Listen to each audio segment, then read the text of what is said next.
Chapter 36. Mengesampingkan statusnya sebagai putra Wen Changjing, sebagai tokoh terkemuka generasi muda keluarga Wen, kebanggaan Wen Zhuoyuan bukannya tidak berdasar. Pada usia 9 tahun, dia memasuki Pinnacle Sword Manor untuk memulai kultivasinya, menjadi pria terbaik saat ini, seorang anak ajaib. Pada usia 13 tahun, dia dengan lancar bergabung dengan Blue River Sword Manor sebagai murid sekte luar. Setelah hanya 4 tahun, dia terpilih untuk memasuki sekte dalam, dan dia berada di peringkat paling atas.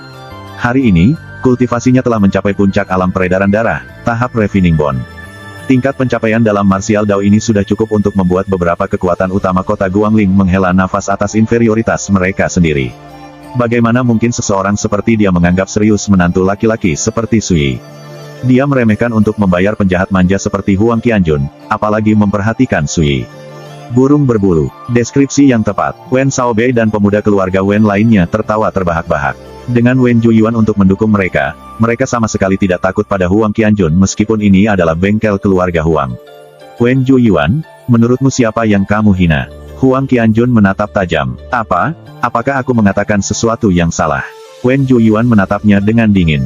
Siapa di kota Guangling yang tidak tahu bahwa kamu hanyalah celana sutera nakal? Siapa yang tidak tahu bahwa Sui tidak lain adalah menantu laki-laki yang diolok-olok semua orang? Anda, mata Huang Qianjun memerah. Tapi Wen Zhuoyuan hanya tertawa. Tirai dibuka pada perjamuan gerbang naga, berikutnya hanya dalam 2 minggu. Saya berencana untuk berpartisipasi. Tuan Muda Huang, jika Anda benar-benar cakap, mengapa tidak ikut bersenang-senang dan menunjukkan kepada saya apa yang Anda miliki? Begitu dia mengatakan ini, daerah sekitarnya menjadi gempar. Sudah selesai. Dengan seseorang seperti Wen Zhuoyuan berpartisipasi, tidak mungkin orang seperti kita bisa menonjol. Jangan putus asa, kami hanya harus tampil bagus. Adapun tempat pertama, hanya orang-orang seperti Wen Zhuoyuan yang memenuhi syarat untuk memperebutkan itu. Para pemuda yang mengantre untuk membeli senjata semuanya mengobrol di antara mereka sendiri. Wen Zhuoyuan menjadi fokus pembicaraan mereka. Mereka semua merasa bahwa tahun ini, kejuaraan perjamuan gerbang naga mungkin akan jatuh ke tangannya.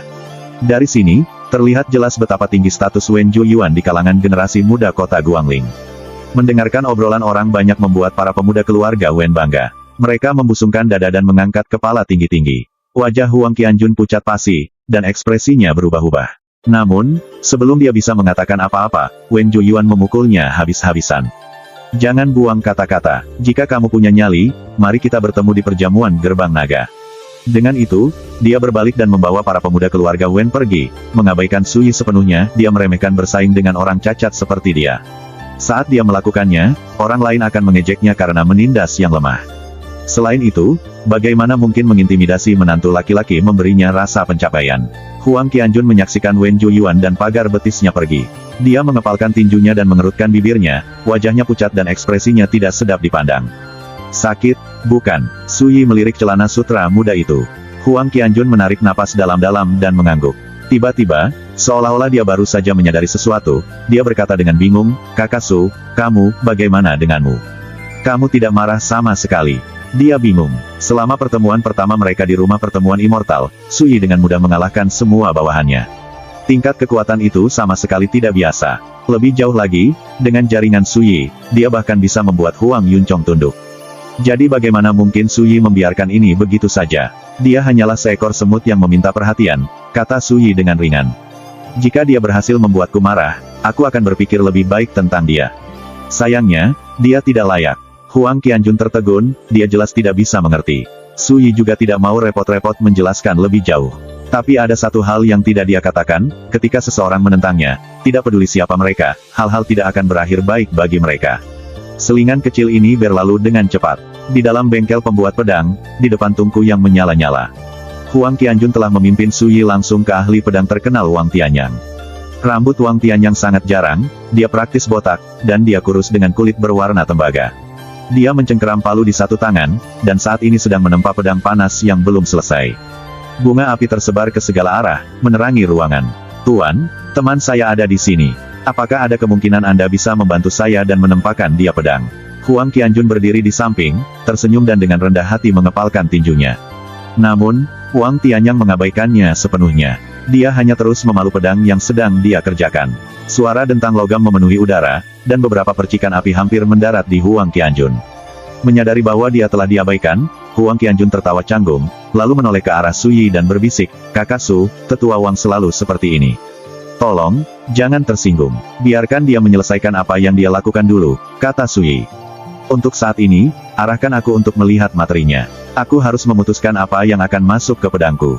Huang Qianjun buru-buru mengangguk. Bengkel pembuat pedang secara alami tidak kekurangan bahan untuk membuat senjata, termasuk beberapa logam langka dan berharga.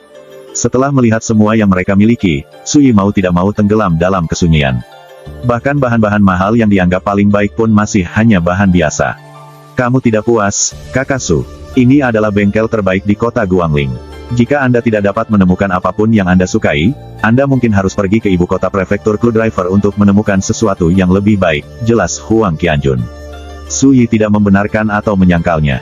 "Siapkan bahan-bahanku. Saya membutuhkan 30 kati Blue Light Cold Iron, 1 kati bubuk tembaga merah berkobar, 5 kati air es mendalam yang dimurnikan." Dia meminta lebih dari 10 bahan secara total. Beberapa berharga, sementara yang lain biasa saja. Huang Qianjun menuliskannya, lalu memerintahkan beberapa pelayan bengkel untuk menyiapkannya. Sementara itu, dia memimpin Suyi kembali ke bengkel Wang Tianyang. Wang Tianyang telah menyelesaikan pedang yang sedang dikerjakannya, dan dia saat ini sedang berbaring di kursi rotan. Seorang pelayan berdiri di sampingnya, menuangkan air dan teh untuknya. "Pak," tapi saat Huang Qianjun mulai berbicara, Wang Tianyang memotongnya. "Aku sudah menempa pedang hari ini, dan aku telah menghabiskan sebagian besar energiku. Kembalilah dalam 3 hari." Saat dia berbicara, dia mengangkat cangkir tehnya ke bibirnya dan menyesapnya dengan santai. Ekspresi Huang Qianjun berkedip-kedip. Dia mengundang Suyi ke sini secara pribadi, hanya untuk ditolak, dan di wilayah keluarganya sendiri. Bagaimana dia harus menghadapi Suyi sekarang? Dia menarik napas dalam-dalam, lalu berkata, "Tuan, ayah saya mengatakan bahwa apapun yang dibutuhkan saudara Su harus diselesaikan dengan tergesa-gesa. Anda," dia mencoba berdebat, hanya agar Wang Tianyang menyela dia sekali lagi. "Kalau begitu minta ayahmu menempanya pedang," katanya kesal. "Saya pasti tidak punya waktu luang untuk melayani, saudara Su, Anda." Suyi berdiri tepat di depan mata, tapi Wang Tianyang sama sekali tidak sopan, juga tidak sedikit pun khawatir ketika Huang Qianjun mengangkat Huang Yuncong. Tingkat kesombongan ini luar biasa. Saat itulah sekelompok pelayan datang, membawa sebuah kotak raksasa. "Tuan muda, kami sudah selesai menyiapkan materi yang Anda minta." Saat melihat ini, Wang Tianyang langsung kehilangan kesabaran. Dia meraung, "Siapa yang menyuruhmu membawa mereka ke sini? Saya telah menghabiskan 2 minggu terakhir tidak melakukan apa-apa selain menempa pedang.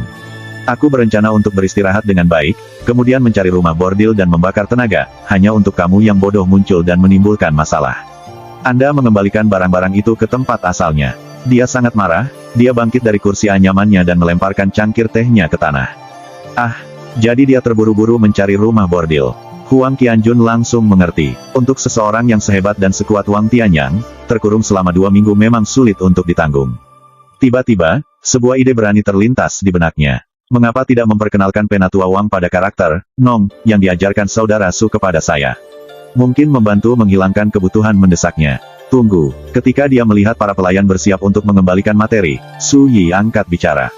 "Lagi pula aku tidak berencana menyuruh orang lain menempa pedangku." Ketika mereka mendengar ini, baik Huang Qianjun maupun Wang Tianyang tercengang.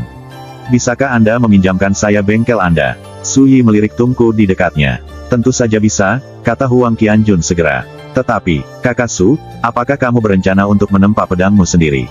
Su Yi mengangguk. "Betul sekali. Sebagai seorang kultivator pedang, pedang yang paling cocok untuknya adalah yang dia buat sendiri.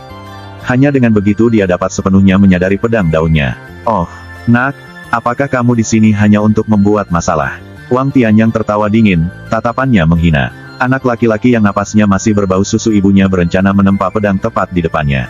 Provokasi ini terlalu berlebihan. "Tuan, tolong jangan salah paham. Bagaimana mungkin kakakku Su ingin melakukan hal seperti itu?" Dia hanya, Huang Qianjun terdiam, tidak yakin bagaimana menjelaskannya. Dia benar-benar tidak tahu bahwa Su Yi berencana memalsukan senjatanya sendiri. Wang Tianyang seperti ayam jago yang gusar, deklarasi Su Yi telah memicu semangat bersaingnya. "Tidak perlu dijelaskan," teriaknya. "Dia sudah di depan pintuku. Bagaimana mungkin saya bisa mengabaikan provokasi seperti itu? Jika saya membiarkan ini pergi dan tersiar kabar, bukankah seniman bela diri kota Guangling mengira saya takut padanya?" Saat dia berbicara, dia menunjuk ke Tungku dan mengarahkan pandangannya pada Su Yi. "Gunakan tungku sesukamu," katanya dengan angkuh. "Apakah ada hal lain yang kamu butuhkan? Saya akan memenuhi setiap permintaan Anda, jadi jika Anda memiliki keterampilan, pastikan Anda menunjukkan kepada saya semua yang Anda miliki." Suyi merenung sejenak, lalu berkata, apinya tidak cukup kuat. Bagaimana dengan Anda pria belok? Permintaan ini membuat Wang Tianyang benar-benar lengah. Terlepas dari dirinya sendiri, dia bingung. Ketika dia sadar kembali, dia menunjuk dirinya sendiri dengan tak percaya. Kamu ingin membuatku mend the bellows for you. Suasana seketika menjadi tegang. Para pelayan terdekat tersentak, jelas bahwa Patua Wang Tianyang marah. Huang Qianjun panik, tetapi saat dia akan mencoba dan memuluskan semuanya, dia melihat Suyi mengangguk, seolah permintaannya sangat wajar. Kamu adalah pembuat pedang terbaik di kota Guangling, jadi tentu saja, kamu memiliki kendali terbaik atas suhu tungku. Jika Anda yang membuat puputan, tidak mungkin ada yang salah saat saya menempa pedang saya. Pikiran Huang Qianjun menjadi kosong. Ahli pedang Grandmaster, namun saudara Su ingin dia mengatur belok. Apa sih? Ketika dia melihat ke arah Wang Tianyang, dia melihat dada pandai besi itu naik turun dengan keras, kulit tembaganya memerah. Jelas bahwa dia telah meledakkan atasannya. Tuan, tolong jangan marah. Huang Qianjun buru-buru mencoba menenangkannya. Wang Tianyang mengertakkan gigi dan menyapu lengannya. Keluar dari jalan, orang tua ini telah menempa pedang selama 40 tahun. Angin dan hujan apa yang belum pernah saya lihat sebelumnya. Sedikit provokasi tidak cukup untuk menghentikan saya. Itu hanya menjaga belok, kan? Baiklah, aku akan melakukannya. Tatapannya kemudian mendarat pada para pelayan. Lanjutkan, perintahnya. Suruh para pembuat pedang lain menyisihkan pekerjaan mereka dan datanglah. Mari kita lihat apa yang bisa dilakukan pembuat onar ini. Ini buruk. Huang Qianjun berteriak dalam hati. Dia berencana untuk membuat ini meledak. Tetapi ketika dia melihat ke arah Suyi, dia melihat bahwa ekspresinya setenang biasanya. Dia tidak bisa tidak mengingat apa yang terjadi kemarin di klinik aprikot. Adegan Suyi yang menunjukkan pencapaiannya dalam kedokteran diputar ulang di benaknya. First Immortal of the Sword Chapter 37. Tak lama kemudian, para pelayan memberitahu semua pembuat senjata, yang bergegas mendekat. Ketika mereka mengetahui apa yang terjadi, mereka hanya bisa menggelengkan kepala dan tertawa. Mereka melihat seluruh kejadian ini sebagai lelucon belaka. Tidak ada yang menganggapnya serius. Bahkan jika seorang pemuda mengerti sedikit ilmu pedang, dapatkah dia benar-benar mengalahkan pandai besi terbaik mereka dan menghancurkan reputasi bengkel mereka? Beberapa dari mereka bahkan mencoba membujuk Wang Tianyang untuk melepaskannya. Penatua Wang, tenanglah. Dia muda dan tidak masuk akal. Mengapa menganggap ini begitu serius? Dengan statusmu, mengejar ini ada di bawahmu. Di bawah saya, Wang Tianyang membentak, omong kosong. Saya telah menghabiskan seluruh hidup saya untuk makan, minum, berpesta pora, dan berjudi sesuka saya. Kapan saya pernah peduli tentang ketenangan atau keanggunan? Berdiri saja di sana dan lihat. Dia mendekati tungku, mengambil penjepit, dan mulai menambahkan bahan bakar ke api, berteriak, Hei, Su, siapapun namamu, bukankah kamu akan menunjukkan satu atau dua hal kepada kami? Cepat dan perluas wawasan kita. Para pembuat senjata tertawa getir. Mereka semua mengerti temperamen kepala babi Wang Tianyang. Anak muda, karena kamu adalah teman Huang Tuan Muda, kami akan dengan senang hati membantumu menempa pedang. Apakah ada kebutuhan untuk bersaing dengan Penatua Wang? Salah satu pandai besi menawarkan peringatan yang bermaksud baik kepada Suyi. Cepat dan minta maaf. Kemudian, ini semua akan berakhir di sini. Aku datang ke sini dengan niat menempa pedang untuk diriku sendiri, kata Suyi dengan enteng. Saya tidak punya waktu untuk disia-siakan bersaing dengan seseorang yang tidak ingin bekerja. Saat dia berbicara, dia mendekati tungku. Ada meja tembaga besar di sampingnya, sederet alat yang mempesona tersebar di permukaannya. Suyi melirik para pelayan dan memerintahkan, letakkan materi di sini. Ketika mereka melihat ini, para pembuat senjata mengerutkan alis mereka dengan ketidaksenangan yang mendalam. Bagaimana bocah ini bisa begitu tidak masuk akal? Tapi untuk menghormati posisi Huang Qianjun, mereka tidak menyuarakan kritik mereka. Kalau tidak, mereka pasti sudah menendang Suyi keluar dari pintu. Salah satu pandai besi menoleh ke arah Huang Qianjun dan mengeluh, Tuan Muda Huang, siapa temanmu ini? Dia sangat muda, tapi dia cukup pemarah. Huang Qianjun sudah tertekan, dan dia berkata dengan kesal, ada apa dengan semua pertanyaan yang tidak berguna? Anda akan mengetahui apakah dia siap atau tidak jika Anda hanya menonton. Tukang senjata yang baru saja dia hukum tidak lagi berani membantah, tetapi ketika dia melihat ke arah Suyi, itu menjadi ketidaksenangan yang lebih besar. Tuan Muda Huang telah berbicara, jadi mari kita lihat kemampuan teman mudanya ini. Seseorang mendengus dingin, yang lain tampak bersemangat untuk menonton pertunjukan dan melihat Suyi mempermalukan dirinya sendiri. Begitu para pelayan mendapatkan bahan yang diperlukan, Suyi mulai bekerja. Dia hanya menempa satu senjata biasa. Ini tidak akan menjadi tantangan sama sekali. Pertama, dia melemparkan 6 atau 7 bahan ke dalam tungku. Kemudian, dia memerintahkan Wang Tianyang, lebih panas. Teruskan sampai saya memberitahu Anda sebaliknya. Kerumunan tercengang. Pipis Kuyak itu benar-benar tidak sopan. Lihatlah bagaimana dia berbicara dengan Penatua Wang. Pipi Wang Tianyan berkedut, dan dia memaksa emosinya turun kembali. Dia terus menambahkan arang dan bahan lain untuk menaikkan suhu. 15 menit penuh berlalu sebelum Su Yi dengan santai melemparkan blazing yang copper powder ke dalam tungku, lalu memerintahkan, terus tingkatkan panasnya. Wang Tianyang merasa tertahan, tetapi dia tidak mengatakan apa-apa. Dia hanya melakukan apa yang diperintahkan. Dia menahan amarahnya, sangat ingin melihat Su Yi mengacau selama proses penempaan. Kemudian, dia melampiaskan semua amarahnya yang terpendam sekaligus. Sepanjang proses penempaan, Su Yi sesekali memasukkan material baru dan memerintahkan Wang Tianyang untuk mengatur panasnya. Sepertinya dia benar-benar melihat master pembuat pedang ini hanya sebagai asisten. Menyaksikan permainan ini, pembuat senjata lainnya merasakan ketidaksenangan yang mendalam. Mereka mengira Su Yi sombong, tidak menghormati orang yang lebih tua. Namun, Huang Qianjun dengan penuh semangat mengantisipasi hasilnya. Dia bisa melihat bahwa Su Yi terlihat nyaman dan tenang saat bekerja di bengkel, dan dia tidak kekurangan kepercayaan diri. Skenario terburuk, pedang saudara Su lebih rendah dari pekerjaan Penatua Wang. Selama dia berhasil menempa pedang, dia tidak akan mempermalukan dirinya sendiri. Itu sudah cukup. Ketika dia menyadari hal ini, Huang Qianjun santai. Sedikit lebih panas. Itu tidak cukup. Terus berlanjut. Lagi. Untuk sementara, yang mereka dengar hanyalah Su Yi berulang kali mendesak Wang Tianyang untuk menambah panas. Ekspresi Wang Tianyang semakin tidak sedap dipandang. Uap mengepul dari lubang hidungnya, dan kepalanya yang hampir botak praktis berasap karena marah. Dia juga mulai terlihat tidak nyaman. Huang Qianjun dan para pembuat pedang semuanya memasang ekspresi berbeda di wajah mereka. 1 jam kemudian, gelombang panas yang memancar dari tungku begitu kuat, seluruh ruangan terasa seperti mendidih. Para penonton dipenuhi keringat, dan pakaian mereka basah kuyup. Mereka merasa seolah-olah sedang berdiri di samping gunung berapi aktif. Wang Tianyang paling dekat dengan bengkel, jadi sungai keringat mengalir di kepalanya yang botak. Kulitnya yang gelap berubah menjadi merah cerah. Dia adalah ahli pedang Grandmaster, tapi dia mendekati batasnya. Saat itulah Su Yi mengeluarkan cincin emas bergaris ungu dan melemparkannya ke bengkel. Boom! Ledakan. Lidah api menyapu ruangan, meledak dengan cahaya yang menyilaukan.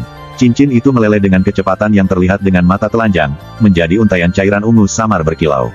Su Yi tidak ragu. Dia segera menuangkan 5 kati air es mendalam yang dimurnikan langsung ke tungku. Ketika air sedingin es dan panas terik bertabrakan, hasilnya adalah semburan uap. Segera, kabut menyelimuti seluruh ruangan, mengaburkan pandangan para penonton. Mereka secara naluriah mundur karena takut uap panas akan membakar mereka. Suara marah Wang Tianyang bergema melalui bengkel yang dipenuhi uap. Saat memadamkan pedang, siapa yang baru saja menuangkan air es mendalam yang dimurnikan langsung ke tungku. Aku belum pernah melihat teknik menggelikan seperti ini sebelumnya. Penghinaan, kemarahan, pertanyaan tajam. Pembuat senjata lainnya bahkan tidak tahu harus berkata apa. Mereka menempa pedang sepanjang tahun, tapi mereka belum pernah melihat orang melakukan apa yang baru saja dilakukan Su Yi. Dia jelas meraba-raba secara membabi buta dalam kegelapan.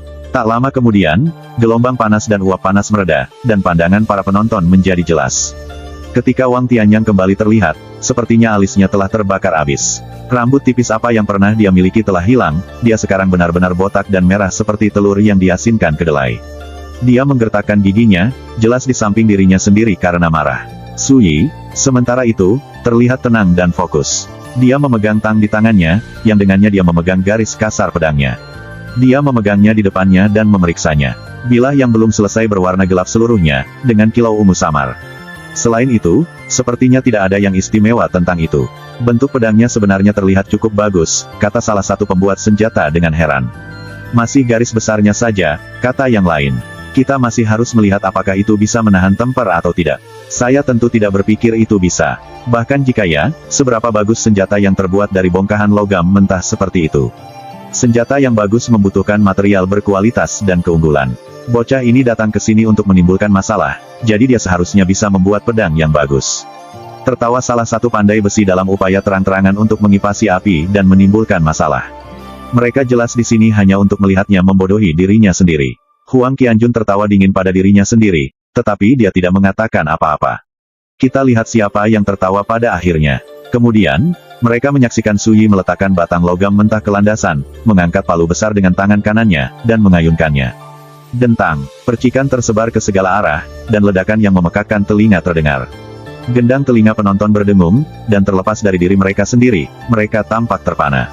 Kekuatan mentah anak itu sungguh luar biasa. Palu itu besar, tapi di tangannya, terlihat seringan bulu. Dia mengendalikannya semudah jika itu adalah bagian dari tubuhnya. Wang Tianyang memperhatikan gerakan Su Yi dengan penuh perhatian, dengan penuh semangat menunggunya mempermalukan dirinya sendiri. Dentang, dentang, dentang, suara logam melawan logam bergema di seluruh bengkel.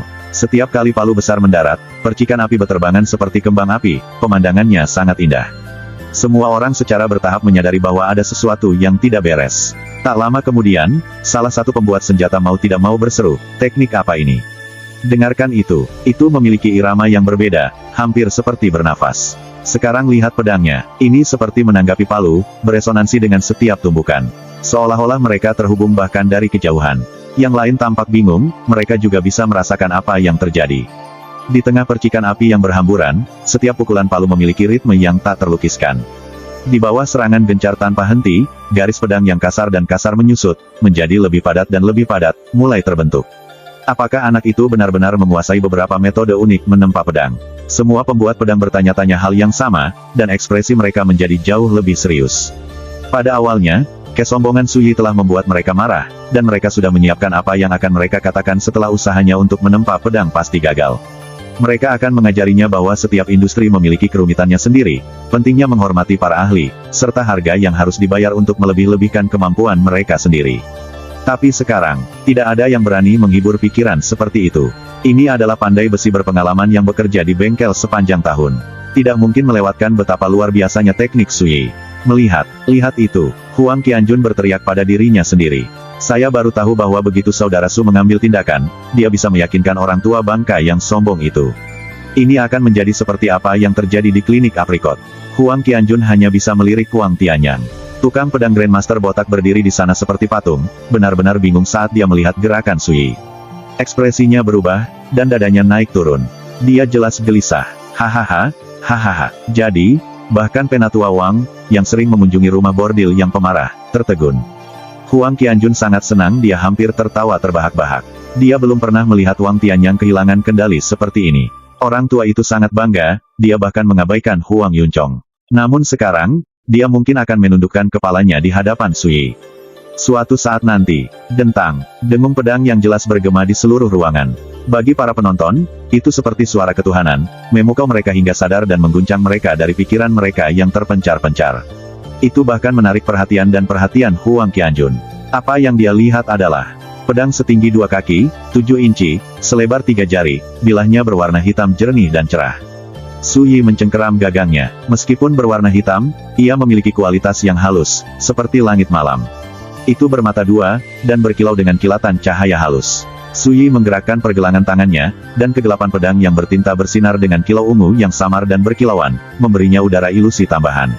Ini, semua pembuat senjata dipindahkan. Tatapan mereka memanas, dan mereka tampak terpesona. Ini adalah pedang dengan spiritualitas. Menghadapinya, hati mereka yang sombong diam-diam menyerah. Mereka yakin, pedang itu sama sekali tidak sebanding dengan senjata biasa. Jantung Huang Qianjun berdegup kencang di dadanya. Hanya dengan melihat pedang itu, dia merasakan sensasi tajam menusuk. Tidak mungkin dia melewatkan betapa luar biasa itu. Bas, Su Yi mengetukkan jari telunjuknya dengan ringan ke bilahnya, dan pedang itu bersinar dengan cahaya ungu dan bergemuruh seperti guntur, suaranya memenuhi ruangan.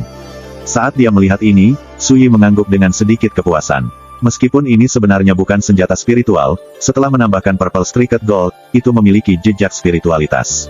Ini mengangkatnya jauh melebihi pedang biasa, menempatkannya tepat di perbatasan antara senjata fana dan spiritual. Anda, teknik penempaan pedang macam apa itu? Wang Tianyang diam selama ini, tapi akhirnya dia angkat bicara. Tatapannya bingung, seolah-olah dia telah kehilangan jiwanya, atau seolah-olah dia terlalu terpana untuk berpikir jernih. Su Yi melirik pembuat pedang itu. Mau belajar, saya bisa mengajarimu. Wang Tianyang gemetar dari ujung kepala sampai ujung kaki, dan matanya membelalak, seolah dia tidak berani mempercayai telinganya.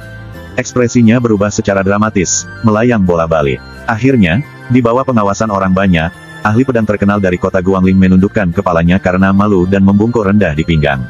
Tuan muda, metodemu cerdik. Aku hanya bisa mengagumimu. Tuan muda, Anda seorang visioner. Aku hanya bisa mengagumimu. Suaranya serius, dan seluruh ruangan terdiam. First Immortal of the Sword Chapter 38. Ketika dia meninggalkan bengkel, Su Yi memiliki pedang panjang bersarung baru. Wang Tianyang telah membuat sarungnya sendiri. Itu dibuat dari kulit hiu biru kecoklatan, dengan awan logam cor dan ikal. Itu memiliki keanggunan yang sederhana dan immortal. Perlu dicatat bahwa dia tidak menerima sekeping perak pun untuk menutupi biaya bahan. Bukan karena Suyi tidak mau membayarnya, tetapi Wang Tianyang lebih baik mati daripada menerima pembayaran. Cih, kamu benar-benar memperluas wawasanku. Siapa yang mengira bahwa seorang pelacur yang sering datang ke rumah bordil seperti Penatua Wang suatu hari akan menundukkan kepalanya. Meskipun mereka sudah meninggalkan bengkel, Huang Qianjun diliputi kegembiraan. Baru saja, para pandai besi itu seperti sekelompok anak sekolah, mendengarkan dengan penuh perhatian saat Suyi mengajari mereka teknik penempaannya. Wang Tianyang tidak terkecuali. Bagi Suyi, ini hanyalah metode pembuatan senjata fana biasa. Itu tidak banyak sama sekali. Tetapi bagi Wang Tianyang dan pandai besi lainnya, itu adalah keberuntungan yang sangat besar. Mereka semua sangat bersemangat, mereka tidak tahu apa yang harus dilakukan dengan diri mereka sendiri. Mereka merasa kagum, hormat, dan teror, dan mereka bahkan mengubah cara mereka berbicara kepada Suyi. Dia sekarang adalah Grandmaster Su. Akibatnya, ketika Suyi berusaha membayar tagihan, Wang Tianyang dan pembuat senjata lainnya panik. Tidak peduli apa yang dia katakan, mereka menolak untuk menerima uang Grandmaster Su mereka. Huang Qianjun telah menyaksikan seluruh kejadian itu berlangsung. Tentu saja dia tergerak. Tiba-tiba, Suyi bertanya, apakah kamu berencana untuk berpartisipasi dalam perjamuan gerbang naga? Hanya sekali kalimat, dan kegembiraan Huang Qianjun memburuk saat dia mengingat pertemuan mereka dengan Wen Zhuoyuan. Setelah hening sejenak, dia berkata dengan getir, saya hanya berada di tahap refining muscle dari Blood Circulation Realm, sementara Wen Zhuoyuan sudah berada di tahap refining bone. Kesenjangan di antara kami sangat besar, dan jamuan makan tinggal sebulan lagi, bahkan jika saya bekerja keras, saya khawatir tidak ada cara untuk mengejarnya tepat waktu. Kemudian, matanya bersinar dengan cahaya ganas, dan suaranya dipenuhi dengan tekad yang kuat. Tapi aku akan berpartisipasi bahkan jika aku tidak bisa menang. Kekalahan tidak menakutkan, tapi terlalu takut untuk menghadapinya. Itu benar-benar pengecut. Jika aku menyerah begitu saja, aku tidak akan pernah bisa mengangkat kepalaku lagi. Suyi mengangguk, dan, dengan sikap cerewet yang jarang, berkata, laki-laki harus ambisius dan pemuda harus berdarah panas. Anda harus terus maju dengan berani, tanpa takut kalah. Terkadang, sepertinya Anda hanya mundur satu langkah, tetapi sebenarnya, Anda telah kehilangan jauh lebih banyak daripada yang Anda sadari. Ini bukan tentang ketinggian kultivasi Anda, ini tentang kondisi mental Anda. Dengan menyerah, kamu telah menanam benih kepengecutan di hatimu. Saat dia mengatakan ini, bahkan Suyi pun merasa emosional. Saat berkultivasi, setiap langkah sulit, tetapi hanya dengan bertahan dan dengan berani maju, seseorang dapat membuka jalan ke depan dan mewujudkan Dao Agung yang transenden. Pengecut tidak akan pernah bisa mencapai puncak, bahkan jika mereka bekerja sepanjang hidup mereka. Huang Qianjun tertegun. Dia tiba-tiba teringat ceramah ayahnya yang sering. Anakku, orang lain mungkin menertawakan arogansimu yang mendominasi, tapi sebagai ayahmu, kupikir itu yang terbaik. Saat mengolah martial Dao, Anda harus mengamuk tanpa syarat, tanpa rasa takut pada langit, bumi, dewa, atau hantu. Mendengar kata-kata Suyi, Huang Qianjun merasakan luapan emosi kompleks yang tak dapat dijelaskan. Waktu yang lama berlalu, dan tatapannya berangsur-angsur dipenuhi dengan tekad. Kakak Su, saya akan mengingat apa yang baru saja Anda ajarkan kepada saya. Mulai sekarang, saya tidak akan mundur saat menghadapi masalah. Suyi mengingatkannya, aku bilang kamu tidak boleh mundur, tapi itu tidak berarti kamu harus gegabah. Cari tahu keseimbangan yang tepat untuk diri Anda sendiri. Dengan itu, dia tidak mengatakan apa-apa lagi. Dia tidak pernah benar-benar suka memuliahi orang lain. Beberapa hal lebih mudah diucapkan daripada dilakukan. Beberapa konsep membutuhkan pengalaman langsung, pelatihan, dan mengatasi rintangan yang tak terhitung jumlahnya untuk benar-benar memahaminya. Kakak Su, apakah kamu akan berpartisipasi dalam perjamuan gerbang naga? Tanya Huang Qianjun. Suyi menggelengkan kepalanya. Hadiahnya banyak, tapi kedengarannya terlalu membosankan. Membosankan. Perjamuan itu adalah pertikaian antara pemuda Guangling dan Cloudfall Cities. Tontonan besar ini tidak cukup untuk membangkitkan minat saudara Su. Huang Qianjun terdiam, tidak yakin bagaimana harus menanggapi. Tak lama kemudian, mereka melewati gang dan mendengar jeritan anak kecil. Suyi, cepat dan selamatkan aku. Buru-buru. Huang Qianjun mau tidak mau melihat, hanya untuk melihat sekelompok anak berkerumun di gang, memukuli anak laki-laki lain. Itu adalah korban mereka yang baru saja berteriak minta tolong. Yang lain menekannya ke tanah, dan wajahnya tertutup tanah saat dia meratap. Wen Mingrong. Pada pesta ulang tahun matriark keluarga Wen, dialah yang mengumumkan, aku, Wen Mingrong, mungkin masih muda, tapi bahkan aku meremehkan untuk bergaul dengan menantu laki-laki seperti Suyi. Deklarasi ini membuat seluruh tempat tertawa terbahak-bahak. Beberapa tetua bahkan memuji semangat bocah itu dan mengatakan prospek masa depannya tak terukur. Namun sekarang, Wen Mingrong diintimidasi, dan dia bahkan memohon bantuan kepada Su Yi yang dibenci untuk ditemani. Su Yi hanya meliriknya, lalu terus berjalan santai ke depan tanpa berhenti, seolah-olah dia tidak melihat apa-apa. Ketidakpedulian yang kejam ini membuat Wen Mingrong panik. Dia berteriak, "Baik, Su Yi, tunggu saja. Saat aku pulang, aku akan memberitahumu." Saat itulah Huang Qianjun berjalan mendekat. Para pengganggu yang memburu Wen Mingrong membeku, langsung waspada. "Apakah kamu di sini untuk menyelamatkanku? Besar, saat aku kembali, ayahku akan menghadiahimu." Wen Mingrong sangat gembira, tapi bertentangan dengan semua harapan, Huang Qianjun hanya berjongkok dan mencubit pipinya yang kotor, dengan keras. Sangat menyakitkan sehingga Wen Mingrong meringis dan menangis.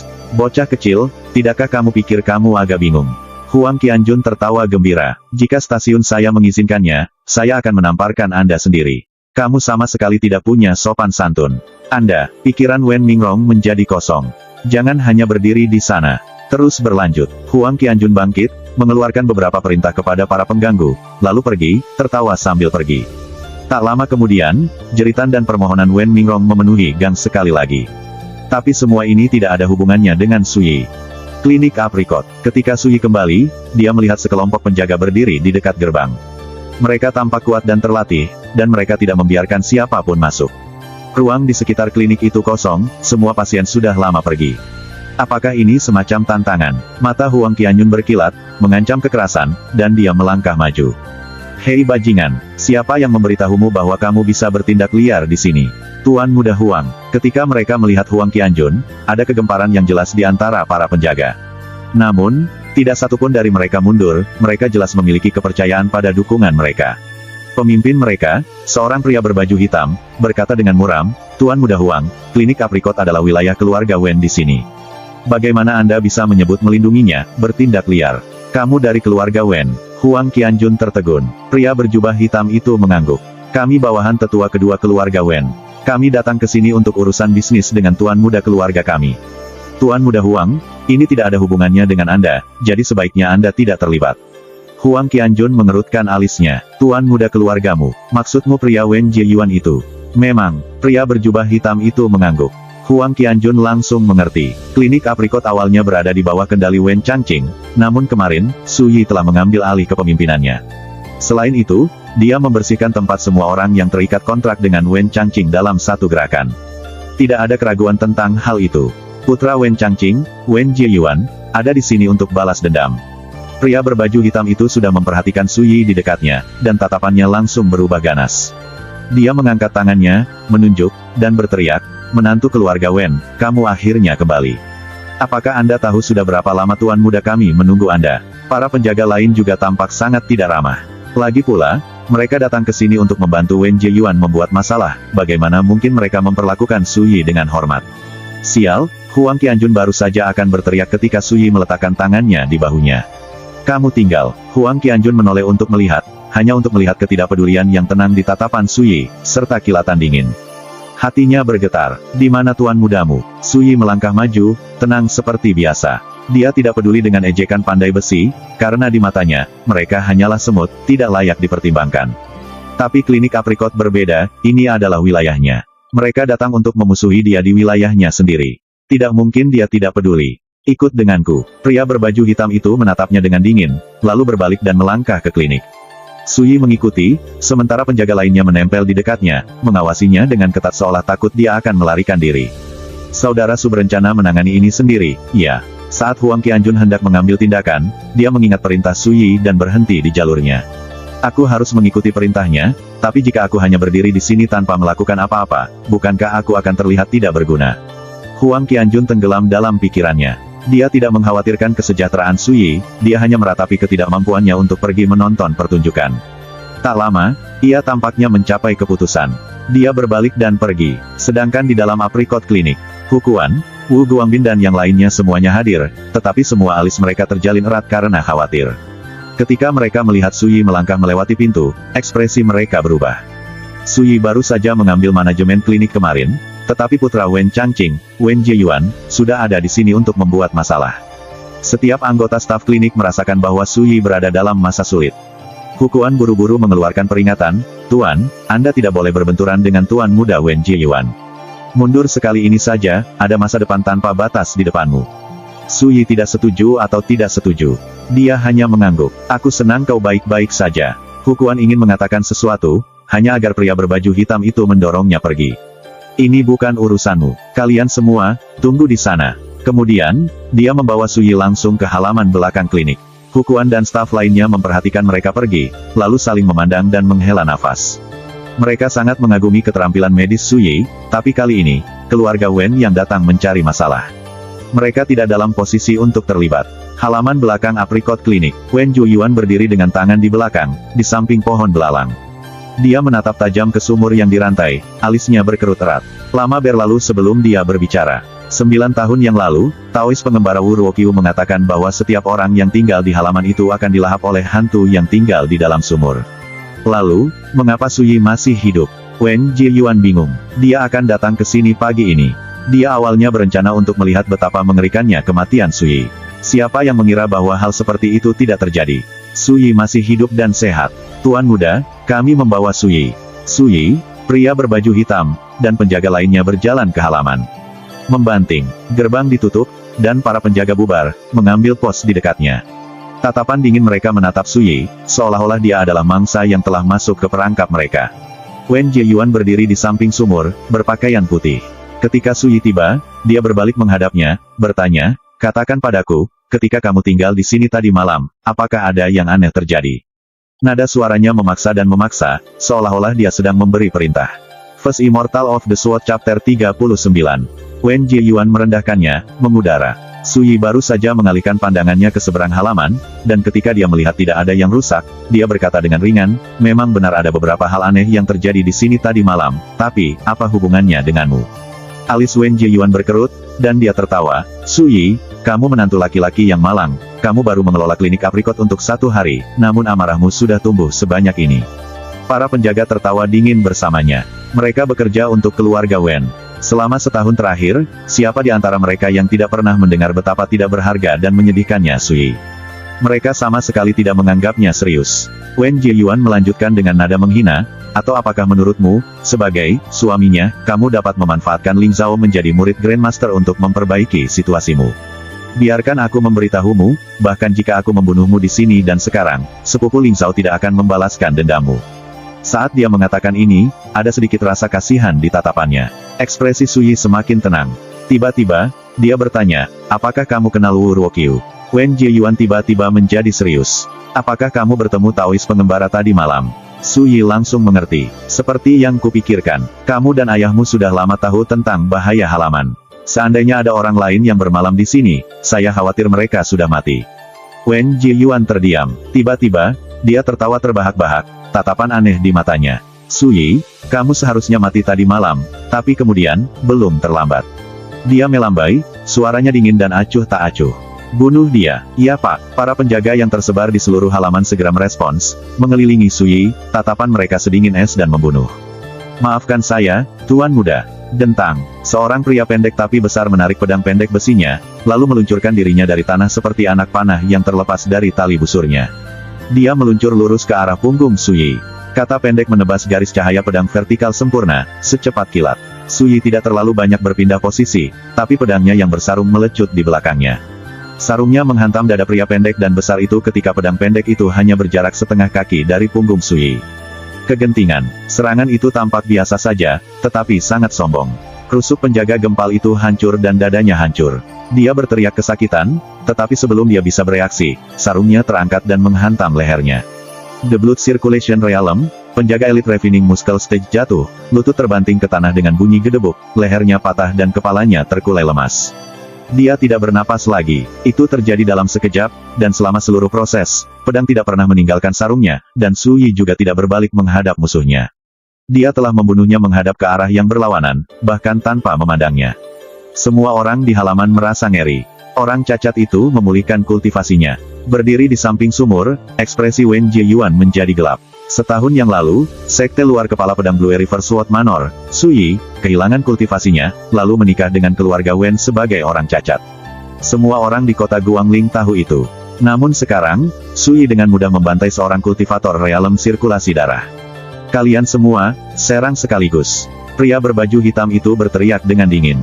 Dia adalah kapten dari kelompok penjaga ini. Dia tinggi dan ramping, dan matanya bersinar. Dia telah tenggelam dalam tahap refining sinew untuk waktu yang lama, dan dia memiliki banyak pengalaman tempur. Bahkan saat dia memberi perintah, dia memimpin jalan ke depan. Dia mengangkat gada setinggi 3 kaki di atas kepalanya dan mengayunkannya. Whoosh! Angin kencang merobek udara dengan lolongan yang menusuk telinga. 7 penjaga lainnya mengangkat kapak, pedang, trisula, dan berbagai senjata lainnya, lalu menyerang menjadi satu. Hanya berdasarkan niat membunuh yang terpancar dari mereka, jelas bahwa mereka kejam dan sudah lama terbiasa dengan pertumpahan darah. Meskipun dia dikepung, Sui hanya menatap pedangnya. Dia berbisik, "Baiklah kalau begitu. Hari ini, saya akan membaptis Anda dengan darah mereka." Bahkan saat bisikannya bergema di seluruh halaman. Dentang, seberkas cahaya pedang melesat maju, dan pedang itu, bilahnya gelap seperti malam dan berkilauan dengan warna ungu samar, terangkat ke udara. Logam itu berdengung, seolah-olah meneriakkan pesta darah segar. Pedang itu disebut Mortal Edge. Nama itu berasal dari ungkapan, "Aku memasuki dunia fana dan menajamkan hatiku seperti ujung pedangku." Dentang, cahaya pedang Mortal Edge menyapu pria berjubah hitam itu, yang pecah, lalu terbelah menjadi 2 seolah terbuat dari tahu. Tepi pedang itu terlalu tajam dan lalim. Satu ayunan pedangnya, dan dia memotong dada dan lengan kanan penggunanya. Air terjun darah menyembur dari tunggul, merah cerah dan panas. Pria itu mendengus rendah dan mundur ketakutan, hanya untuk melihat adegan berdarah yang tak tertandingi terjadi di hadapannya. Lengan baju Sui mengepul. Dia mencengkeram pedangnya, melirik ke samping seperti makhluk immortal yang jatuh, dan menyerang 6 kali berturut-turut dengan cepat. Potong, tusuk, sapu, iris, hancurkan, belah. Setiap ayunan pedangnya secepat angin dan menghancurkan seperti api. Serangan yang tersebar tidak terkendali, sangat halus seperti kilat dan cepat berlalu seperti cahaya. Sui menyerupai topan yang menjulang ke 9 langit, nakal dan tak terkendali. Gedebuk, salah satu penjaga roboh, matanya terbelalak karena shock, ada lubang berdarah di tenggorokannya. Menyembur, kepala penjaga lain terbang dari bahunya ke udara, wajahnya topeng teror yang berkepanjangan. Serangkaian tabrakan yang cepat dan bunyi gedebuk yang teredam mengikuti. Beberapa penjaga dibacok berkeping-keping. Yang lain lehernya dipotong atau dadanya diiris. Darah segar menyembur seperti pertunjukan kembang api merah cerah, indah namun ganas, bermekaran di langit di atas halaman. Ketika Sui berhenti dan menurunkan pedangnya, semua orang kecuali kapten berjubah hitam dan Wen Jieyuan telah tewas. Darah mengalir seperti sungai. Ini seperti keheningan yang mengikuti guntur yang tiba-tiba. Sui hanya berdiri di sana, setenang biasanya, dengan pedang di tangan, benar-benar nyaman. Bilahnya gelap seperti malam, dan berlumuran darah. Dia berdiri dikelilingi oleh 7 mayat segar yang masih berdarah, sebuah tontonan berdarah. Itu, teknik pedang macam apa itu? Pria berjubah hitam itu terkejut karena akalnya. Dia bingung, dan matanya bingung, dia benar-benar terintimidasi. Wen Jieyuan juga tertegun. Dia gemetar ketakutan dan kemarahan, dan matanya dipenuhi rasa tidak percaya. Jika kamu memelihara pedangmu dengan pembantaian, pedang itu akan menjadi ganas. Jika Anda meredamnya dengan darah, itu mengembangkan aura yang sangat buruk. Yang terbaik adalah memoles pedang Anda dengan Dao Heart Anda. Tapi kemudian, meskipun Mortal Edge memiliki sedikit spiritualitas, itu pada akhirnya hanyalah senjata fana. Noda haus darah tidak akan merusaknya. Sui melirik ke Mortal Edge, lalu ke Wen Jieyuan. "Kamu adalah murid terhormat, keluarga Wen," katanya datar. "Apakah kamu tidak berani melawanku?" Wen Jieyuan merasakan aliran dingin melalui dirinya. Dia hanya berada di tahap refining muscle di Blood Circulation Realm, dan dia telah dimanjakan sejak usia muda. Dia belum pernah melihat tontonan berdarah seperti itu seumur hidupnya, dan dia sudah ketakutan setengah mati. "Tuan muda, lari, buru-buru." Tiba-tiba, pria berbaju hitam di dekatnya berteriak, mengeluarkan panah, dan mengarahkannya ke Sui. Whoosh! Sebuah baut ditembakkan seperti kilat, kilatannya sangat tajam. Sui bergeser ke samping, mengelak hanya dengan jarak 3 inci antara grendel dan tenggorokannya. Titik itu menghantam dinding halaman, meninggalkan lubang yang dalam dan pecahan batu yang berserakan. Dari sini, jelas betapa kuatnya baut itu. Wen Jieyuan sudah sadar, dan dia memanfaatkan kesempatan ini untuk melarikan diri dari halaman. Pria berbaju hitam itu memegang panahnya dan memutarnya kembali, menarik pelatuknya dan melepaskan satu baut demi satu. Whoosh, whoosh, whoosh. Titik-titik tajam menimbulkan angin menderu saat mereka melesat di udara dengan cepat, langsung menuju Sui, terkonsentrasi seperti hujan deras. Sui tidak mundur. Sebaliknya, dia maju, berkedip-kedip dan bergeser, membiarkan baut-baut itu meluncur melewatinya. Dia sudah berada di tahap refining sinew. Dia bergerak seperti anak panah dan mendarat selembut angin, secepat mungkin. Meskipun dia berjalan di tengah hujan proyektil, dia tampak tenang dan tenang, menghindari setiap serangan yang masuk dengan sehelai rambut.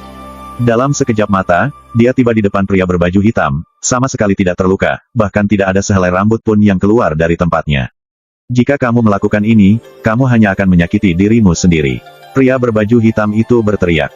Dia sudah menggunakan semua bautnya, dan saat Su Yi mendekat, dia tidak bisa menahan keputusasaan. Kuat, terlalu kuat, begitu kuat bahkan ahli refining sinyu seperti dia merasakan teror dan ketidakberdayaan muncul dari lubuk hatinya. Kamu menyelamatkan tuanmu karena kesetiaan. Itu layak dipuji, jadi aku akan memberimu kematian yang bersih.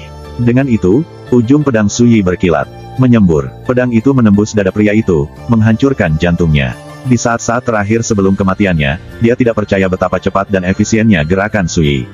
Sepertinya dia sama sekali tidak khawatir tentang betapa seriusnya konsekuensi dari tindakannya. Pria berbaju hitam itu jatuh ke tanah dan roboh dalam genangan darah. Tapi Su Yi sudah mengalihkan pandangannya ke tempat lain. Wen Jieyuan telah mencapai gerbang, panik dan ketakutan seperti anjing setelah kehilangan tuannya. Bagaimana mungkin Su Yi membiarkannya melarikan diri dengan begitu mudah? Dengan jentikan jari kakinya, sebuah kata pendek terbang ke udara dan mendarat di telapak tangannya.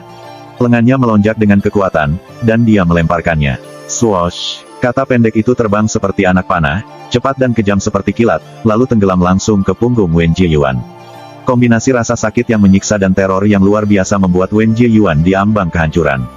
Jika aku tahu ini akan terjadi, aku tidak akan membiarkan mereka mengunci gerbangnya. Ekspresi Wen Jieyuan dipenuhi dengan keputusasaan. Tapi saat itulah, seseorang membuka gerbang dari luar, dan sekelompok orang muncul tepat di luar halaman. Pemimpinnya adalah sosok raksasa bergunung-gunung dengan baju besi dan jubah prajurit. Ketika dia membuka matanya, mereka tampak berderak dengan listrik. Ini tidak lain adalah komandan penjaga kota, Ni Beihu. Komandan Ni, selamatkan aku. Wen Jieyuan baru saja putus asa, tapi sekarang, dia sangat senang. Dia berteriak minta tolong, seperti orang tenggelam mencengkeram sedotan. Ini, tatapan Ni Beihu menyapu halaman. Pemandangan begitu banyak mayat segar berlumuran darah bahkan mengejutkannya. Ekspresinya berubah, dan dia menghirup udara dingin. Huang Qianjun dan sekelompok penjaga mengikutinya, dan tontonan berdarah itu juga mengejutkan mereka. Saraf mereka menjadi tegang. Kemudian, tatapan mereka tertuju pada sosok soliter yang berdiri di tengah pembantaian, Su Yi. Mereka tidak bisa tenang. Jelas bagi mereka semua bahwa dia bertanggung jawab atas semua pertumpahan darah ini. Komandan Ni, cepat dan tangkap penjahat Su Yi itu. Dia mengamuk membunuh. Dia membunuh semua pelayanku, dan dia ingin membunuhku juga. Teriak Wen Jieyuan, pahit dan panik. Dia berada di perjamuan beberapa hari yang lalu, dan dia melihat Ni Beihu dan Fu San muncul. Dia secara naluriah berasumsi bahwa karena Ni Beihu berhubungan baik dengan keluarga Wen, dia akan mendukungnya. Namun apa yang terjadi selanjutnya membuatnya tertegun. Ni Beihu tiba-tiba sadar, mengepalkan tinjunya, dan menyapa Su Yi.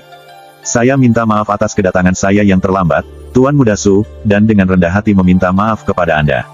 Komandan Ni, kamu, bagaimana mungkin kamu? Wen Jieyuan merasa seperti disambar petir. Lidahnya diikat, dan matanya melotot. Dia terlalu terkejut bahkan untuk berbicara dengan benar. Ni Beihu mengabaikannya, ekspresinya acuh tak acuh.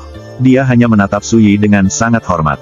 Su Yi mengerutkan alisnya, lalu melirik Huang Qianjun. Apakah kamu mengundang Komandan Ni ke sini? Huang Qianjun membeku. Dia tahu bahwa Su Yi tidak senang, dan dia berkeringat dingin. Dia ingin menjelaskan, tetapi pada akhirnya, dia hanya bisa menundukkan kepala dan meringis. Ya, First Immortal of the Sword Chapter 40. Huang Qianjun menundukkan kepalanya dan mengakuinya tanpa berusaha menjelaskan dirinya sendiri. Ekspresi Su Yi sedikit melunak. Aku akan melepaskannya kali ini. Ketika Huang Qianjun mendengar ini, ketegangannya mengendur, dan wajahnya dipenuhi rasa syukur. Kakak Su, jangan khawatir. Saya tidak akan mencoba sesuatu yang pintar lagi. Ketika Ni Beihu melihat ini, dia hanya bisa menghela nafas dengan emosi. Huang Yuncong, dasar rubah tua. Sungguh langkah yang cerdas. Selama putra Anda mengikuti Tuan Muda Su, apa perlunya mengkhawatirkan masa depannya? Dia pasti akan membuat sesuatu untuk dirinya sendiri. Ketika saya kembali, saya harus membuat putra saya lebih dekat dengan Tuan Muda Su juga. Kemudian, dia dengan sungguh-sungguh menangkupkan tinjunya. Tuan Muda Su, Tuan Kota Fu memberitahuku beberapa hari yang lalu bahwa masalahmu adalah masalahnya. Jadi katakan padaku, bagaimana kita harus menyelesaikan ini? Wen Jieyuan adalah putra Wen Changqing, sedangkan Su Yi adalah menantu laki-laki keluarga Wen. Sekarang ada perseteruan darah di antara mereka berdua. Jika mereka tidak menangani ini dengan baik, itu bisa menyebabkan kekacauan besar. Sebelum Su Yi bisa menjawab, Wen Jieyuan berjuang untuk berbalik dan menghadapinya. Dia bersujud, memohon sekuat tenaga, "Su Yi, aku salah. Saya salah. Aku tidak akan pernah melakukannya lagi, jadi tolong, ampuni aku sekali ini saja. Aku bersumpah aku tidak akan memberitahu siapapun apa yang terjadi di sini." Dia gemetar dari ujung kepala sampai ujung kaki, matanya membelalak ketakutan. Bahkan seorang idiot pun akan menyadari bahwa situasinya tidak terlihat baik, jadi dia segera mengubah nada bicaranya. Tapi apa yang terjadi selanjutnya di luar dugaan semua orang. Huang Qianjun tiba-tiba melangkah maju, mengambil pisau di punggung Wen Jieyuan, dan memasukkannya. Menyembur. Bilah tajam menembus Wen Jieyuan, ujung tajamnya muncul dari dadanya dengan semburan darah. Mata Wen Jieyuan membelalak, dan rahangnya menganga. Dia terlempar lemas ke tanah. Pisau yang dilempar Su Yi tidak cukup untuk memberikan pukulan fatal, tetapi serangan Huang Qianjun secara langsung memutuskan nyawanya. Ni Beihu dan para penjaga terdekat tertegun. Mereka tidak akan pernah menyangka bahwa orang yang akan membunuh Wen Jieyuan adalah si Celana Sutra, Huang Qianjun. Bahkan alis Su Yi terangkat, dia juga tidak mengharapkan ini. Dada Huang Qianjun naik turun, napasnya tersengal-sengal. Dia menarik pisau keluar, memercikkan darah ke seluruh tubuhnya. Tapi dia seperti tidak menyadarinya. Dia menundukkan kepalanya, tidak berani menatap tatapan Su Yi, lalu berkata dengan suara serak, "Kakak Su, aku melakukan sesuatu yang sombong lagi." Su Yi menatapnya dalam-dalam, lalu berkata, "Cuci darah dari wajahmu, lalu kembali." Untuk sesaat, Huang Qianjun linglung. Lalu dia berkata dengan heran, "Kakak Su, kamu tidak marah padaku.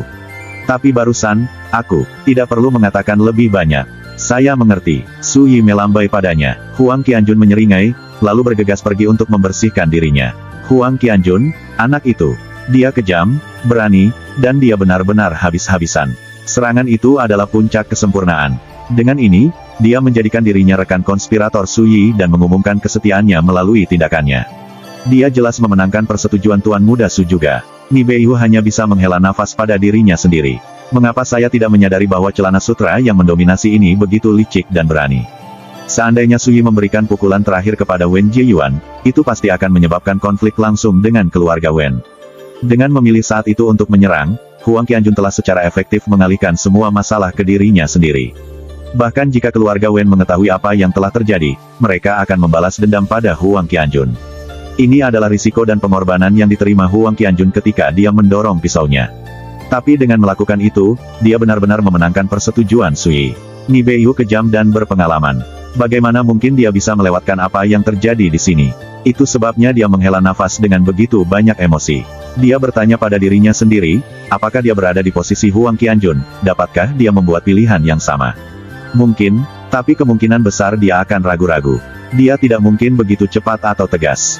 Ni Beihu mengepalkan tinjunya. "Tuan Muda Su, ini adalah klinik aprikot, dan banyak orang melihat Wen Jieyuan masuk. Hari ini, dia dan pengawalnya kehilangan nyawa mereka di sini. Saya khawatir kami tidak akan bisa merahasiakan insiden ini." Dia berhenti sejenak, lalu berkata dengan tegas, "Tetapi Anda dapat yakin bahwa saya akan melakukan segala daya saya untuk menyelesaikan insiden ini." Status Wen Jieyuan tidak sederhana, dia adalah putra dari tetua garis utama Wen Changqing. Seseorang dengan status Ni Beihu akan menghadapi banyak masalah pelik jika dia mencoba menyelesaikan ini. Tapi dia tetap menerima tanggung jawab ini. Alasannya sederhana, dia memiliki City Lord Fusan di belakangnya, dan di belakang Fusan adalah Lady Spirit Jade.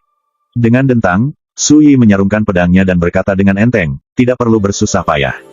Jika Wen Changqing bertanya, katakan saja padanya bahwa mereka jatuh ke tangan Wu Ruoqiu dari gerbang pembawa maut."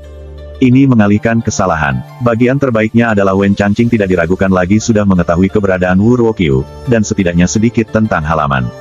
Tidak ada yang akan meragukan mereka jika mereka menyematkan kematian putranya di Wu Ruoqiu dan gerbang pembawa kematian. Gerbang Deathbringer, Wu Ruoqiu. Ni Beihu bingung, jelas dia belum pernah mendengar tentang organisasi itu atau tentang Wu Ruoqiu. Sesuatu terjadi pada Su Yi, dan dia segera menjelaskan bagaimana Wu Ruoqiu menggunakan halaman sebagai peternakan Goulwong. Cemerlang. Ketika Ni Beihu mendengar penjelasan ini, dia hanya bisa bertepuk tangan. Wu Ruoqiu tidak diragukan lagi adalah kambing hitam yang sempurna untuk menyematkan pembunuhan. Su Yi berkata dengan serius, "Komandan Ni, ingatlah untuk memberitahu penguasa kota. Suruh dia menyelidiki dan lihat apakah ada rumah berhantu serupa di kota Giangling. Lagi pula, sekarang Wu Ruoqiu sudah mati, tidak ada yang tersisa untuk memberi makan cacing. Saat mereka lapar, mereka pasti akan menyerang kota dan membawa bencana bagi warga. Ni Beihu langsung menjadi serius. Dia menangkupkan tinjunya. Tuan Muda Su, saya mengagumi pertimbangan dan kebajikan Anda. Kami pasti akan menjadikan ini prioritas utama kami. Dengan itu, dia menoleh ke pengawalnya dan berkata, bersihkan mayatnya. Saya tidak peduli bagaimana Anda melakukannya, tetapi pastikan Anda tidak meninggalkan petunjuk yang mungkin merugikan Tuan Muda Su. Apakah kamu mendengarku? Iya Pak, para penjaga mengakui perintah mereka dan mulai bekerja. Mereka telah bekerja untuk City Lords Manor selama bertahun-tahun. Mereka adalah elit yang terbiasa dengan pertumpahan darah, tipe yang menjilat darah dari pedang mereka, dan mereka memiliki banyak pengalaman dalam menyelesaikan masalah seperti itu. Mereka kejam dan efisien. Pada saat Huang Qianjun selesai membasuh darah dan kembali, halaman sudah bersih. Mayat Wen Jieyuan dan para penjaga menghilang, seolah-olah mereka menghilang begitu saja. Bahkan aliran darah yang menodai tanah hilang tanpa jejak. Huang Qianjun hanya bisa berseru, Komandan Ni, mengapa saya merasa bahwa ini bukan pertama kalinya Anda dan pengawal tua melakukan ini? Itu hanya membunuh orang dan menghancurkan mayat, itu saja, kata Ni Beihu dengan seenaknya. Sesederhana mungkin, saya tidak membual ketika saya mengatakan bahwa setelah pengawal tua selesai membersihkan lokasi pembunuhan, bahkan keluarga Huang tidak akan dapat menemukan bukti sekecil apapun. Saat dia berbicara, tatapannya menyapu bawahannya. Semuanya, kalian tahu apa yang harus dilakukan terkait insiden hari ini, bukan? Para penjaga tertawa terbahak-bahak. Salah satu dari mereka berkata, Tuan, mari kita ikuti aturan kita yang biasa. Perlakukan kami dengan 3 putaran minuman, dan kami jamin bibir kami tertutup rapat. Seolah-olah semua ini tidak pernah terjadi. Ni Beihu mengangguk. Su Yi melirik Huang Qianjun. Anda membayar tagihan untuk minuman mereka. Huang Qianjun buru-buru memukul dadanya. Tenang, saudara Su, serahkan semuanya padaku. Ni Beihu tidak bisa menahan tawa. Su Yi memerintahkan Huang Qianjun untuk memperlakukan para penjaga tidak diragukan lagi adalah caranya menyatakan persetujuan untuk pengaturan ini. Itu sudah cukup. Ni Beihu memikirkannya, lalu membisikkan rekomendasi. Tuan Muda Su, saya sudah mengirim orang untuk meminta kehadiran Wen Changqing. Ketika dia tiba di sini, yang harus Anda lakukan hanyalah menonton. Su Yi mengangguk. Waktu berlalu. 1 jam penuh berlalu sebelum sekelompok orang bergegas melewati gerbang halaman. Pemimpin mereka adalah pria yang mencolok, berwajah pucat, dan tidak berkumis. Ini tidak lain adalah tetua kedua keluarga Wen Changqing. Namun, kekhawatiran panik dan berat hati tertulis di wajahnya. Begitu dia melangkah ke halaman, dia berkata dengan suara rendah, Komandan Ni, di mana anakku? Di mana pengawalnya? Ekspresi Ni Beihu dipenuhi dengan kesedihan, dan dia berkata dengan suara serak, Saudara Changqing, ketika saya sampai di sini, sudah terlambat. Saya khawatir putra Anda dan para pengiringnya sudah meninggal. Apa? Wen Changqing bereaksi seolah-olah dia disambar petir, dan matanya mengancam akan keluar dari rongganya. Siapa itu? Siapa yang membunuh putraku? Tatapan ganasnya menyapu semua orang di halaman, seperti binatang buas yang marah mencari seseorang untuk dimakan. Dia memiliki 2 anak. Wen Jieyuan adalah putra tertuanya, dan dia berada di puncak masa mudanya. Wen Changqing telah mencurahkan hati dan jiwanya untuk melatihnya. Dia berencana mengirim Wen Jieyuan ke Blue River Sword Manor dalam waktu dekat. Siapa yang mengira putranya akan mati sebelum dia mendapat kesempatan? Belasungkawa, Saudara Changqing. Wajah Ni Beihu dipenuhi duka, dan dia menghela nafas. Tidak seorang pun dari kami dapat menduga bahwa penampakan jahat bersembunyi di dalam halaman. Taois sesat itu, Wu Ruokyu, bahkan lebih ganas, dia memanggil serangga jahat yang disebut Goul Worms untuk melahap putramu dan seluruh pengawalnya. Wu Ruokyu. Ekspresi Wen Changqing berubah secara dramatis, dan pembuluh darah di dahinya menonjol. Daois pengembara yang terkutuk itu. Saya menganggapnya sebagai teman saya, namun dia berani membunuh anak saya. Tiba-tiba, dia melirik Su Yi, seolah menyadari sesuatu. Tidak, itu tidak benar. Serunya, sampah itu menghabiskan malam tanpa diserang, jadi mengapa anakku mati? Dia terkejut sekaligus marah, dan dia merasakan sesuatu yang mencurigakan sedang terjadi. Alih-alih menjawabnya, Ni Beihu tampak tertegun. Saudara Changqing, Anda mengatakan bahwa Anda mengenal kultivator sesat Wu Ruokyu. Dan Anda tahu tempat tinggal ini berhantu dan berbahaya. Para penjaga di dekatnya gempar. Mereka bermain bersama, berteriak dan berteriak-teriak. Mereka semua memelototi Wen Changqing dan meneriakkan pertanyaan. Wen Changqing, kamu berani meninggalkan penjahat itu untuk membuat kekacauan. Saya tidak pernah menduga bahwa keluarga Wen akan melakukan tindakan sesat dan kelam seperti itu di balik pintu tertutup. Benar-benar tak termaafkan. Keluarga Wen telah bergaul dengan kultivator sesat Wu Ruokyu dari gerbang pembawa maut. Saya harus memberitahu Tuan Kota Fusan tentang ini. Rasa sakit karena kehilangan putranya membuat Wen Changqing marah karena marah, tetapi ketika dia mendengar pertanyaan dan teguran para penjaga, dia merasakan hawa dingin di punggungnya, seolah-olah seseorang telah menuangkan air dingin ke kepalanya. Ini membantunya tenang. Dia menarik napas dalam-dalam, ekspresinya tidak sedap dipandang saat dia mencoba menjelaskan. Komandan Ni, jika aku bersekongkol dengan Wu Ruokyu, mengapa dia membunuh putraku? Bagaimana dengan ini? Kata Ni Beihu dengan dingin. Kamu dan aku akan mengunjungi Tuan Kota Fusan dan membuatnya menegakkan keadilan. Jika Anda tidak bersalah, Anda secara alami akan bebas pergi tanpa biaya. Wen Changqing membeku, dan dadanya naik turun dengan hebat. Sebelum dia bisa mengambil keputusan, Ni Beihu melambai kepada bawahannya.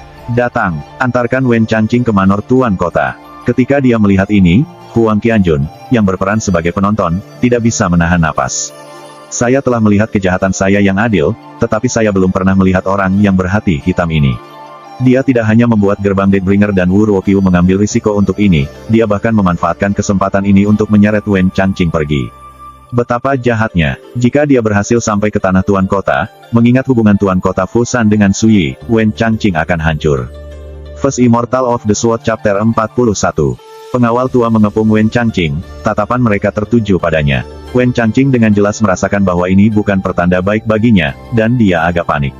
Komandan Ni, mengingat hubunganmu dengan keluarga Wen, kamu harus tahu bahwa aku, Wen Changqing, tidak begitu rendah atau tercela. Dia menarik napas dalam-dalam, lalu berkata dengan sungguh-sungguh, saya baru saja menerima berita duka tentang meninggalnya putra saya, jadi saya kehilangan kendali atas emosi saya dan mengatakan beberapa hal yang seharusnya tidak saya katakan. Saya dengan rendah hati meminta pengertian Anda. Ni Beihu terdiam, lalu berkata, Kakak Changqing, jika kamu ingin membuktikan bahwa kamu tidak bersalah, hanya ada satu hal yang perlu kamu lakukan. Apa itu? Tanya Wen Changqing. Gunakan kekuatan keluarga Wen untuk membantu kediaman Tuan Kota dalam membasmi setiap petunjuk tentang Wu Ruokyu. Kita tidak bisa membiarkan pelaku kejahatan seperti dia membawa bencana bagi rakyat. Saya percaya City Lord Fu akan menghargai bantuan Anda. Kata-kata Ni Beihu nyaring dan fasih. Itu wajar saja. Wen Changqing bahkan tidak perlu berhenti untuk berpikir. Ekspresinya dipenuhi dengan kebencian yang pekat, dan dia menggertakkan giginya. Wu Ruokyu membunuh putraku. Aku sangat ingin mencabik-cabiknya dan memakannya hidup-hidup. Komandan Ni, yakinlah, keluarga Wen berkewajiban untuk menyelidiki dan mengejar iblis itu. Ekspresi Ni Beihu melembut, dan dia melambaikan tangan pengawalnya. Kakak Changqing, ada sesuatu yang saya tidak yakin harus saya katakan atau tidak. Komandan Ni, tolong beritahu saya. Kamu jelas sangat menyadari bahwa kediaman ini berhantu, namun kamu tidak memperingatkan Tuan Muda Su. Jika kabar ini menyebar, saya khawatir ini akan memberi Anda banyak kritik, kata Ni Beihu. Orang yang tidak tahu apa-apa mungkin berasumsi bahwa keluarga Wen bermaksud menggunakan rumah berhantu itu untuk menyingkirkannya.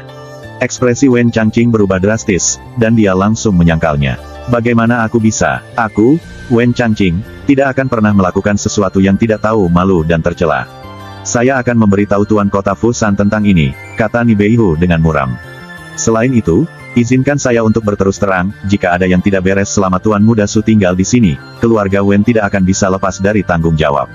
Bibir Wen Changqing berkedut, dan dia memaksakan senyum kaku. Komandan Ni, tolong yakinlah. Akhirnya, Ni Beihu mengangguk. Dia melirik Suyi dengan bingung, lalu melambai. Kalau begitu kita akan pergi. Dengan itu, dia pergi, membawa pengawal tua bersamanya. Wen Changqing berdiri diam untuk waktu yang lama. Tiba-tiba, dia berputar dan menatap tajam ke arah Suyi, tatapannya sangat gelap saat dia mendesak jawaban. Apa yang baru saja terjadi? Suyi berkata dengan tenang, putramu tiba 2 jam sebelum aku. Bagaimana saya bisa tahu apa yang terjadi sebelum saya tiba di sini? Dia berhenti, lalu mengerutkan alisnya. Aku juga ingin menanyakan sesuatu padamu. Saya sudah mengambil alih manajemen klinik Apricot, jadi mengapa putra Anda ada di sini? Wen Changqing bola-balik. Pertanyaan Suyi sangat masuk akal, membuatnya tidak dapat menginterogasinya lebih jauh. Beberapa saat kemudian, dia mengulurkan jari dan menunjuk ke arah Suyi, ekspresinya gelap dan mengesankan. Ketika dia berbicara, dia berhenti untuk penekanan di antara setiap kata. Aku akan sampai ke dasar ini. Jangan biarkan aku tahu kau ada hubungannya dengan ini. Dengan itu, dia berbalik dan membawa pelayannya pergi. Huang Qianjun memperhatikan mereka menghilang. Hanya ketika mereka memudar dari pandangan barulah Huang Qianjun menghela nafas dengan kagum. Komandan Ni, metodemu benar-benar sesuatu. Su Yi meliriknya. Intrik kekuasaan dan otoritas pada akhirnya hanyalah tipuan kecil. Beberapa kultivator yang benar-benar kuat dapat menggunakan seni rahasia mereka yang unik untuk menciptakan kembali adegan pembunuhan itu. Dia berhenti, seolah khawatir Huang Qianjun tidak mengerti, lalu menambahkan, jika kamu ingin menjadi kuat, kamu tidak bisa menggunakan terlalu banyak energi untuk permainan mental. Huang Qianjun membeku, lalu berkata dengan sungguh-sungguh, Kakak Su, kamu benar. Dalam hati, dia marah karena senang. Kakasu memberiku petunjuk lagi. Ini pertanda bagus. Besok pagi, tunggu aku 10 mil di luar kota, di hutan Murbei yang melapisi Great Azure. Suyi dengan santai memerintahkannya, lalu berbalik dan memasuki kamarnya. Di matanya, apa yang baru saja terjadi adalah selingan kecil, tidak layak untuk diperhatikan lebih lanjut. 10 mil di luar kota. Hutan kecil di tepi Great Azure. Untuk apa dia membawaku ke sana? Huang Qianjun agak bingung, tetapi dia menggelengkan kepalanya, mengesampingkan pikiran itu, dan lari. Dia baru saja membunuh Wen Jieyuan dengan kedua tangannya sendiri. Dia perlu memberitahu ayahnya, Huang Yunchong, segera. Halaman mendapatkan kembali ketenangannya yang biasa. Sinar matahari melewati payung daun pohon belalang yang rimbun, menebarkan bintik-bintik cahaya di tanah. Tak lama setelah Huang Qianjun pergi, Hu Quan, Wu Guangbin, dan staf klinik lainnya mengunjungi Suyi. Ketika mereka melihat bahwa dia masih hidup dan sehat, mereka akhirnya santai, dan tak lama kemudian, mereka sudah dalam perjalanan. Suyi duduk di depan mejanya, memegang Mortal Edge di depannya dan memeriksanya dalam diam. Pedang itu baru saja membunuh 8 orang. Tidak ada jejak darah pada pedang yang gelap dan pekat itu, tetapi ujung-ujungnya membawa aura yang sangat buruk. Ini pada akhirnya hanyalah senjata fana, dengan sedikit ruang untuk tumbuh. Tetap saja, setidaknya dalam jangka pendek, itu akan baik-baik saja. Akhirnya, Suyi menyarungkan kembali Mortal Edge, lalu melirik labu pemelihara jiwa kuning yang tergantung di meja. Seakan merasakan tatapannya, suara malu-malu King Wan terdengar. Tuan Mistik, apakah Anda memiliki perintah untuk saya? Suaranya lembut dan lengket, murni dan manis. Ayo keluar, aku punya sesuatu untuk didiskusikan denganmu. Suyi dengan lembut mengetukkan jarinya ke meja. Dia sudah punya rencana untuk apa yang akan dia lakukan dengan King Wan. Gumpalan asap putih muncul diam-diam dari labu, dan sosok mungil King Wan mulai terlihat, memukau dalam gaun merahnya. Dia memiliki ciri-ciri awet muda dan mata besar, dan dia berdiri di sana, gemetaran, kepala menunduk, terlihat agak konyol. Suyi bergumam, aku akan memberimu 2 pilihan. Pertama, setelah saya masuk ke Origin Dao, saya akan menebus jiwa Anda dan melepaskan Anda dari dunia ini. King Wan gelisah dengan keliman gaunnya dan bertanya dengan lemah, dan pilihan kedua, Mystic Master. Pilihan kedua sederhana, kami akan membuat kesepakatan. Dia menggosok rahang bawahnya dan menatapnya, seolah-olah dari kejauhan. Saya akan memberi Anda teknik kultivasi dan membantu Anda menjadi kultivator hantu sejati. Sebagai gantinya, Anda harus menyetujui permintaan saya. Apa yang kamu butuhkan dariku? Dia mendongak, ekspresi penuh harap di wajahnya yang muda dan sedikit gemuk. Gunakan tubuhmu sebagai tungkuku, katanya begitu saja. Temani aku sekali dalam kultivasi ganda saat aku melangkah dari Origin Dao dan masuk ke Spirit Dao. Ada 4 tahap kultivasi yang hebat, Martial Dao, Origin Dao, Spirit Dao, dan Profound Dao. Masing-masing dibagi lagi menjadi alam yang berbeda. Martial Dao termasuk peredaran darah, akumulasi Qi, tungku dalam, dan alam Anasrafa. The Origin Dao termasuk Grain Avoidance, Origin Palace, dan Gathering Stars Realms. Di atas itu adalah 3 alam roh Dao. Dari mereka, yang pertama disebut, alam manifestasi spiritual. Setelah mencapai tahap ini, perlu untuk mengubah kekuatan asal seseorang menjadi, asal-usul spiritual, di mana yin dan yang berbaur. Berdasarkan pengalaman kehidupan masa lalunya, dia tahu bahwa jika dia ingin melampaui masa lalunya saat dia melangkah ke alam manifestasi spiritual, kultivasi ganda adalah cara terbaik untuk melakukannya. Tentu saja, meski tanpa kultivasi ganda, dia punya cara lain untuk mengambil langkah itu. Itu hanya akan membutuhkan lebih banyak usaha, dan dia harus mencari peluang. Tetapi jika dia mulai mengasuh King Wan sebagai tungku, masa depannya sekarang, ketika saatnya tiba untuk memasuki alam manifestasi spiritual, dia tidak perlu bersusah payah. Ganda, kultivasi ganda, King Wan tergagap kaget. Kemudian, wajahnya yang cantik memerah merah. Pipinya yang kemerah-merahan sekarang sangat merah, tampak seperti terbakar. Bulu matanya bergetar, dan dia membenamkan kepalanya di dadanya, terlihat sangat malu. Suyi melanjutkan, terdengar sangat tenang, seolah semua ini tidak ada hubungannya dengan dia. Betul sekali, jika Anda setuju, ketika saatnya tiba, saya bisa mengajari Anda teknik kultivasi ganda yang unik. Itu tidak akan menguras Anda, juga tidak akan merusak asal Anda. Sebaliknya, kultivasi Anda juga akan meningkat. Petik 2, dia berhenti, lalu berkata, tentu saja, jika kamu tidak mau, tidak apa-apa juga. Saya tidak begitu putus asa untuk memanfaatkan jiwa yin kecil seperti Anda. Dalam kehidupan masa lalunya, seandainya dia mengumumkan bahwa dia menginginkan pasangan kultivasi ganda, kecantikan immortal dan dewi akan mengerumuni pintunya seperti ngengat ke nyala api. Lagi pula, berkultivasi ganda dengan Su Xuanjun adalah pukulan keberuntungan yang sangat besar bagi wanita manapun yang berniat mencapai ketinggian yang lebih tinggi dalam mengejar Dao. Itu adalah kesempatan yang dapat ditemukan tetapi tidak dicari. Bisakah King Wan mengerti itu? Mungkin tidak, tapi Su Yi tidak peduli. Bagaimanapun, alam manifestasi spiritual masih jauh. Pikirkan lagi, tidak perlu terburu-buru menjawab saya, kata Su Yi. Dengan itu, dia bangkit dan berbalik untuk pergi. Tapi sebelum dia pergi jauh, King Wan memanggilnya kembali. Dia terdengar bingung. Tuan Mistik, aku sudah memutuskan. Oh, alis Su Yi terangkat, dan dia bertanya dengan penuh minat. Apa yang kamu pilih? Itu, pilihan kedua. Suaranya selembut agas, hanya nyaris tak terdengar, dan wajah cantiknya merah padam. Dia bahkan tidak berani menatap tatapan Su Yi. Su Yi benar-benar tidak memahaminya. Dia hanya jiwa yin. Kenapa dia begitu malu? Dia memikirkannya, lalu berkata, begitu kamu memutuskan, kamu tidak bisa menarik kembali kata-katamu. Apakah kamu mengerti? Dada King Wan terangkat, jelas dia gugup. Dia menarik napas dalam-dalam beberapa kali sebelum terbata-bata, aku mengerti. Su Yi melanjutkan, meskipun saya akan mengajari Anda metode kultivasi, dan meskipun saya akan memberi Anda petunjuk, saya tidak menganggap Anda sebagai murid saya, dan Anda tidak diizinkan menyebut diri Anda seperti itu. Memahami, saya mengerti. King Wan mengangguk dengan patuh.